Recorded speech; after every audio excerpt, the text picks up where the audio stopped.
viewing device that you could, once it's accessed, you could look at the probabilities of future events. There was protocols that had to be followed in order to activate this. And at one time, it's believed that this cube was stored at level 4-1. Later, it was moved to the Scottish Rite Masonic Temple just outside Washington, D.C. From that point further, we don't know where it is. So that's the lineage of the Orion Cube. Now, interesting to note that there are 3 events that took place in 1947. Is there a coincidence? I don't think there is. We've got the Roswell crash on July 2nd, 1947. Then we've got the formation of the CIA in 1947 and the formation of the Independent Air Force also in 1947. 3 events happening at the same time. In 1952, it was the National Security Agency who, according to the CIA, had improper intelligence, so partial majestic control of Project Aquarius was handed over to the, quote, new boys on the block because they came after the Central Intelligence Agency. So there was this animosity that continues today between the Central Intelligence Agency and the National Security Agency. Now, moving down to 4-2, we've got the SolidWorks rendering and also the AutoCAD rendering of 4-2. Moving into the facility, the first thing you'll see when you look and walk into level 4-2 is a 3-foot-tall statue of an Alice in Wonderland rabbit. There's a symbolic message that they're giving you here. There's a primary looking glass device, and then on either side of that primary looking glass device, ladies and gentlemen, there are 2 secondary ERBs or Einstein-Rosen bridges. Up on the left, I've got a graphic of what we have termed the galactic positioning codes, because when you access a Stargate at the S4 facility, you don't need to have a galactic positioning code on your arm or flip book because all that data is inside the control room. But when you go outside S4, you do need to get this positioning code data so that you know where you're going. Here we've got the jump pads at 4-2.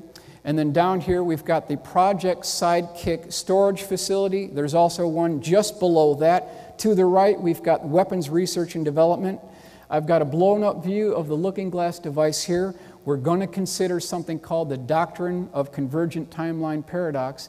And then we're also going to consider how did the U.S. government get the technology to access naturally occurring stargates throughout the world. It has to do with the Sumerian cylinder seals that were recovered in Baghdad years ago. Now, this is a SolidWorks rendering of the looking glass device. You'll notice that there's this toroid or donut ring-shaped device. And inside this, we have multiple permanent electromagnets. And this is consistent with 6 electromagnetic fields that form above this device. There is a up and down actuating rotating cylinder. So it's a height adjustable rotating cylinder which is attached to a 3-axis gimbal system. That's the general layout of the looking glass device. Now, what does this thing do? Well, it can actually warp the fabric of space-time, both forwards and back, and you can actually see the probabilities of future events. That's the primary function. However, there's a secret to the looking glass device, which Dan Burrish has told us. What you can do is you can flip this device up at 45-degree angle, and if you tune it to a slightly different frequency, it can be used as a stargate. So it actually has a dual purpose. You've got these spires or guide rings just above the looking glass device. These are used to guide the electromagnetic field over the looking glass device. It's something that you can hit with your hand. Now, per Dan's comments, there was a 3-foot-tall statue of an Alice in Wonderland rabbit. He had a maroon vest, he had golden fringes, and he had black buttons. He was holding a clock, and this is symbolic that you're going down the rabbit hole into a world that's beyond belief, and that's exactly what happens in the looking glass area. So it was a symbolic encrypted message.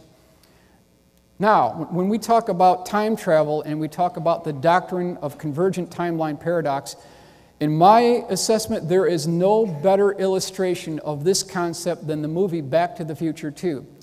And they talk about this in that movie. So just to illustrate this, for example, on the bottom here, we've got something called the flow of time, representative of the bottom arrow or timeline 1. That's the timeline we're on. So we're moving down this timeline and everything is fine, everything is great. And then somebody decides to flip on one of these looking glass devices, and this is called the looking glass point of observation. That's right here. Now, we have someone that is looking into the future of probable events. At that point, at that exact point in time, we are no longer, ladies and gentlemen, on timeline 1, but we are now on timeline 2, and theoretically we have affected our future timeline 1. So that's how this works. Now, in this movie, a DeLorean is used to go from the year 1985 to the year 2015, and a character by the name of Biff Tannen, he eventually comes into possession of something called the Gray's Sports Almanac, 1950 to 2005. He picks this up from an 80s memorabilia store. He goes back to the year 1985, and it's a cakewalk. He knows all the results, all the sports scores, to the horse racing, to NFL, to hockey. He turns out to be a billionaire.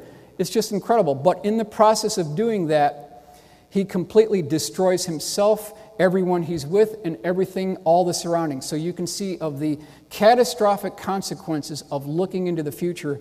It has a very serious consequence.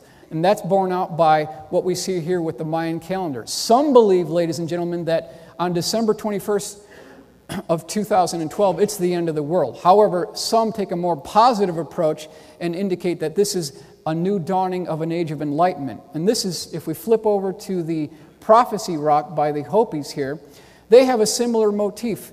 They talk about the evolution of mankind's consciousness on this bottom straight line, and then something happens. An event takes place where we go off into chaos, and that's what you see with this squiggly line. So again, it's very destructive in some cases to try to predict future events. It can have catastrophic consequences. Here you see the rendering, 3D Max Studio rendering of the looking glass device. We've got the transport pads in this location. Everything that took place in this facility was recorded on digital videotape. So they have the evidence. There's no question about it. You can see the electromagnetic fields forming above the looking glass device. There was a stand clear yellow and black stripe that followed the circumference of the looking glass device. Now again, this is Dan Burrish's rendering. We talked about the looking glass configuration. It's the general configuration on the upper left-hand corner. And then on the upper right-hand corner, we've rotated the device 45 degrees from the horizontal, and now it's in the, quote, Stargate configuration. So that's what we see there. The flip book, this was something that engineers wore on their arms, and it was kind of a GPS code book, because you have to know where you are and where you're going when you operate or access one of these Stargates. Now, some of you may have seen the movie Stargate. The actual Stargate looks nothing like what you see in the movies. The only thing that is consistent is this metal catwalk that gets you into the actual Stargate. That's the only similarity in the entire operation. Level S4, Level 3. We're moving on to Level 3. This is the SolidWorks rendering. Below, we have the AutoCAD rendering. Now, there are at least 3 primary areas to 4-3. You'll notice that there are 3 distinct segments here. Each has 4 residential suites. Ladies and gentlemen, this is the Majestic 12 residential suites. That's where they stay when they get to S4. It consists of a very simple 1-bedroom apartment with a sunken living area. There's a tile walkway to enter the facility. There's a single TV. There's 1 single bathroom. So that's the S4 Majestic 12 residential suite. You'll also know that we've got the culture department. We've got the analysis department just to the right and below the culture department. Up here on the right, we've got the call-outs, the leader call-outs. We've got slider trays. We've got pressure incubators. And when I was going through this, it really dawned on me that there's a lot of attention to detail here, and it was my assessment that this was coming from a man who had practical application experience in working in this environment. I mean, It just seemed to me that you couldn't make this up. There was a lot of detail here. It really seemed that this was someone who could speak from experience that was actually working in the facility. Now, level 4-4, that's where we're moving on to now. A number of primary areas here. We have the badge board. This is a blow-up of the badge board on 4-4. We've got a meeting room or a board room in that facility. There are multiple biocontainment labs in level 4-4, and we'll zoom in and blow up that area right here. These are the decontamination areas, and Dan Burrish's desk at S4, level 4-4, was right in this facility right here. So again, the level of attention to detail, to me, was just astounding. Really seemed like someone who was actually working there. Now, some of you may have seen this before. This is Dan Burrish's security badge at S4. We've got MADGE here, that's short for Majestic. That was the program that was operated under Truman in 1947. And then we've got these diagonally striped blue and darker blue running along the upper left-hand corner. This is the same configuration that Bob Lazar talked about as well. So again, we've got secondary independent confirmation that there was a security badge that actually looked like that. His badge number was H6196MAJ. Level 4-5, very important floor. This is the clean sphere floor. And you'll notice that there is an iris. This iris can move out for the clean sphere floor. You've got these orange cables going across the clean sphere, and they are to suspend the, quote, beehive lights. There was a boardroom on the right side, one boardroom on the left side, and then we've got the actuation of the actual clean sphere floor. So what does this thing actually look like? Before you get into the clean sphere, there's multiple protocols that have to be followed.